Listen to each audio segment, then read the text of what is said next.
ስለዚህ ሰላም ይህንን ሚስጥር ለማንም ሰው አልናገርም ስትይ በልጅሽ እያማልሽ ንገሪኝ። እሺ ጋሼ፣ እናቷ እንደሆንኩኝ መቼም አልነግራትም። ብቻ እኔ ልጄን ላገኝ እንጂ ችግር የለም አልናገርም። እንግዲያውስ ትንፋሽ ውሰጂ፣ ተረጋጊ።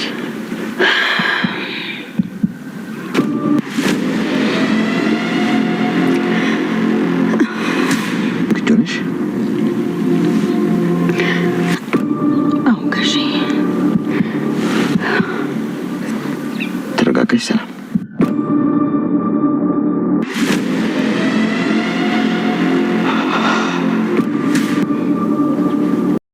ይህን ነገር ብታውቅ ይሄ ቤት ይፈርሳል፣ ያለ ጥርጥር ይፈርሳል። ከምር? እንዴት? እማዬ በትዳሯና በክብሯ ቀልድ አታውቅም። አይደለም ሌላ ልጅ ወልዶ ቀርቶ ሌላ ሴት ከሄዶ ብታገኘው ራሱ ቀጥታ ነው የምትፈታው። እማዬ በጣም ኃይለኛ ናት።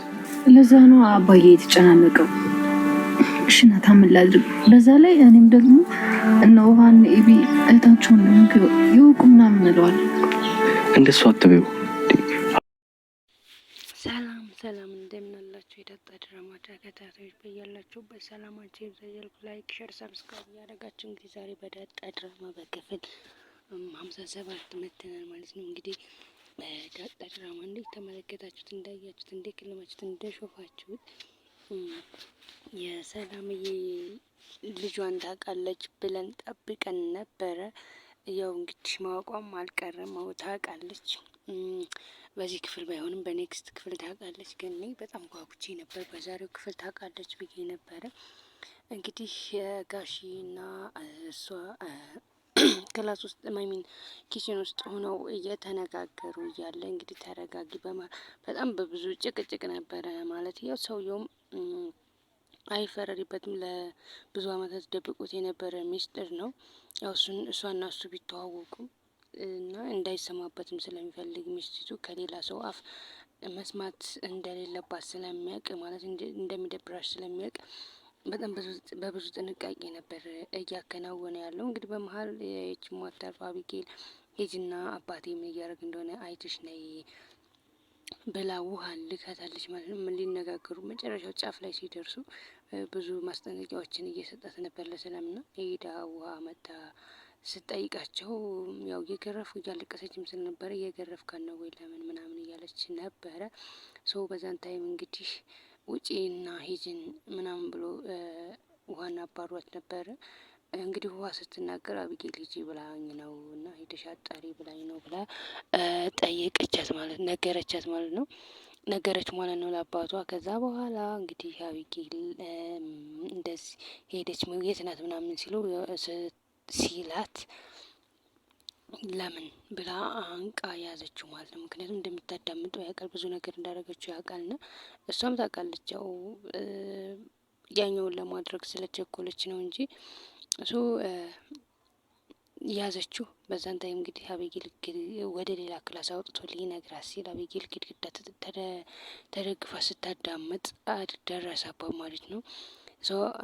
ምን እያደረግሽ ነው ብሎ በዛ እንግዲህ ግርግር ተፈጠረ። ሄደ ወሰዳት ክላስ። እንግዲህ አልገረፋትም፣ ሰልችቶታል። መግረፍ ራሱ አስጠልቶታል።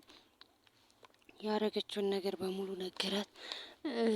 እንትን ገዝታ ውስጥ እንደምታስቀምጥ ምናምን እንዳስቀመጠች ማላቅ መስዬ ዝም ስላልኩሽ በቃ ማሰሚውን ነገር መስማት የሌለብሽ እንደሰሚ የተከለከልሽውን ነገር ለመስማት የምትቸኩኝ ለምንድን ነው? ለማንኛው ጉዳይሽ ፈልገሽኝ ነው? እኔ አባትሽ አይደለ ወይ? ይህን ሁሉ ስቃይ ለምን ታደርሽብኛለሽ? ያላት ነበር ማለት ነው። እንግዲህ ያው ይህን ሁሉ ተባብለው ያው ጥሏት ወጣ። እሱም ተናዶ ከቤት ወጣ ማለት ነው። ውሃ ራሱ ፈርታ ይገርፈኛል ብላ በጣም ተናዳ ነበረ። ሰላምን በዚህ አጋጣሚ ሳትናገር ሳይነገራት ትቷት ሄደ ማለት ነው። በጣም ተናዶ ስለነበረ እንግዲህ ናታን መጥቶ ምን ሆነሽ ነው ምናምን ቢላት አይ ምንም ለመናገር ፈቃደኛ ማለች። ምን ተብሎ ሲነገራል እና በቃ በጣም ተናዳ ነበረ። እንቅልፍ ማለዘት ነበረ። እንግዲህ እኔ አቢጌል ግን ወደ እብደት እየወሰዳት መሰለኝ እና እናቴቱ ስትመጣ ኩርትም ብላ አገኘቻት። ምን ሆነሽ ነው እንደዚህ የተቀመጥሽ? ነው ያቦዬ ነዋ እንደዚህ እያደረገ ሁሌ እሱ ከኔ ስህተት ነው የሚፈልገው እንግዲህ የሆነ ያጠፋሽው ነገር ይኖራል እንጂ ባሌን ለሚስቱ አይታማም አትሚልኝ አለቻት። እና ያው በዛ አጋጣሚ እንግዲህ ሰርጉንም እንዴት ያረግሽው እያለቻት ነበር። እንዴ ነው ሊሆን ነው ማለት ናታን እሺ ካለ እኔ እኮ የሁል ጊዜ ህልሜ ነው፣ ግን ችግሩ ናታን እምቢ ብሏል አለቻት ማለት ነው። እሱን ካላገባው ደግሞ እኔ ያንቺ ልጅ አይደለሁም ባለ የሚሆን ነገር የለም እንግዲህ እና እንትና እያለቀሰች ነበር ብላ ነግራታለች። ያው ምላስ ማሯሯጥ ነው ስራዋ። ለምን ምን ሆና ነው ያለቀሰችው ምናምን እያለቻት ነበረ። ምን እንደሆነች አላቅም። የት ነው ያለቀሰችው የት እንደሆነ ያው የት እንደሆነ አላቅም። ሂጅ ልጠይቅልሽ ምናምን ስትላት አይ ተቀመጭ፣ አርፈሽ ተቀመጭ፣ ራሴ ጠይቃት፣ አረጋግቼ ራሴ ጠይቃታለሁ ብላታለች ማለት ነው። እንግዲህ ያው ዳጣና ናታንም እንግዲህ ሲወያዩ ነበር ማለት ናታን ህልም ነው የመሰለበት ያባዬ ከሌላ ልጅ መውለድ በእሷ ላይ ሄዶ ማለት አንቺ የማን ነው የአብይል ታናሽ ከሆንሽ በእሷ ላይ ሄዶ ለምን ወለደሽ? በእርግጥ በአንድ ቀን ስህተት ምክንያት ነው። ያው ሰው ለመፍረድ ከባድ ነው። ብቻ የአንድ ቀን ስህተት እንዴት እንደ በአንድ ቀን ስህተት ነው እንግዲህ ምን ይደረጋል። በቃ ብቻ እኔ እየተጨነቅኩ ነው። አባቴ ሲጨነቅ ሲያዩ ደግሞ እኔ መጨነቅ አልፈልግም፣ ማየት አልፈልግም። እንደዛ ሲሆን ለምን አሁን እንደዚህ መሆኑን ብታቅ እትዬ ይሄንን አንቺ እሱ ልጅ እንደሆንሽ ብታቅ ቤት ወሎ ፍርስርስ ነው የሚለው ይሄ ቤት ይናዳል ሲላት፣ እንዴት ነው የሚናደው ማለት እትዬ በጣም ኃይለኛ ነበር። ትዳሯ እና በእንትኗ ቀልድ አታውቅም። በእሷ ላይ ሄዶ ይሄን እንደወለደ እሱ አንቺን እንደወለደ ስትሰማ በጣም ነው እንትን የምታዝንበት ማለት እሱ ያው ፌንት ትባላለች ነው የሚለው፣ ትሞትብኛለች ነው የሚለው እንትና ደረጀ። ስለዚህ እንግዲህ ያው በአንድ ምንም የማይታረም ስህተት ነው ማለት እንግዲህ ምንም ማድረግ አይቻልም ከዚህ በኋላ። ከዛ ያው እኔም አስጨንቀዋሉ እነሱ አባትና ማለት እህቶች ምናምኖች እንደሆኑ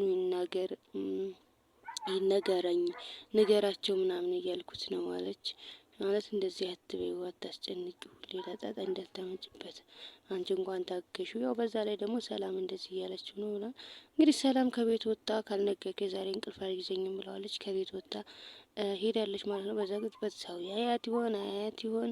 እዛ ጋር ስትነግራት ደግሞ መጧ ይመጣ ይሆን ምን ይሆን አናቅም፣ አይታወቅም ምን እንደምትሆን ብቻ በኔክስት ፓርት ምናይ ይሆናል። እንግዲህ ሲነግራት ግን በጣም በጣም ቃል እያስገባት ነበረ። ልጅቱን ታውቂያታለሽ ግን እናቷ እንደሆንሽ እንዳትነግሪያት ምናምን እያላት ነበረ። እንግዲህ ምን ይፈጠራል ኔክስት እናያለን ብያላችሁ። በሰላማችሁ ይብዛ።